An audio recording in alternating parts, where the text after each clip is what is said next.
My name is Jayme McLellan, and I'm a fifth-generation Washingtonian. I was born in D.C. but raised in Maryland and moved back to D.C. in 1996 when I started working in the arts in Maryland. And one of the first things I did was go to the Corcoran Museum. I saw the Raised by Wolves exhibition that was up in 1996. I've gone on to work with artists for 20 years, and because of my work with artists, I was asked by the Corcoran to teach a professional development class.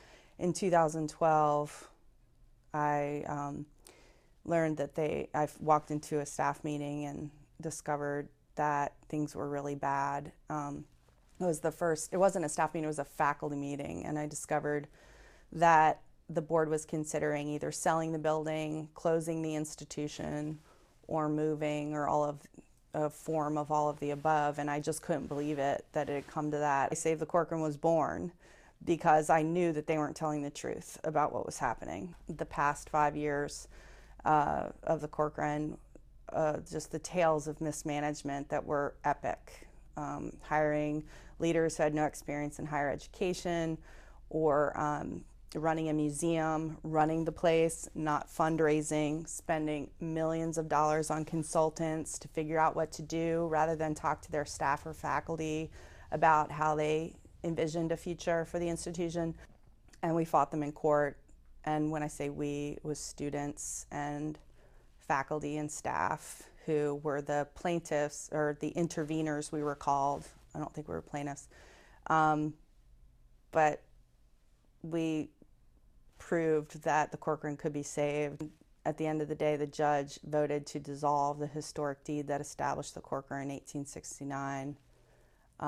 So that GW could have the building, and the school and the National Gallery could have the collection, and the National Gallery could rent gallery space upstairs in the building for 10 years. So that's the result of the deal.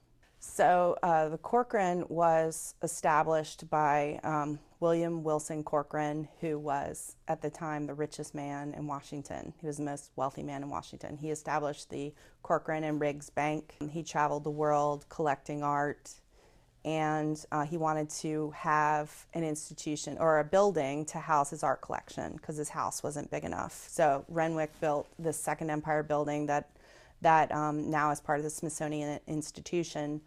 But the construction was complete in 1861 at the start of the Civil War, and Corcoran, a Southern sympathizer, fled the country. So he left, and his house wasn't seized because he rented it to a member of the French government. So his property wasn't seized in Washington as a Southern sympathizer, but it was used by the Renwick building was used by the U.S. Army, and it was half completed. It wasn't fully built. And at the end of the war, he fought and got it back, and he renovated it, and it opened in 1874 as the Corcoran Gallery of Art.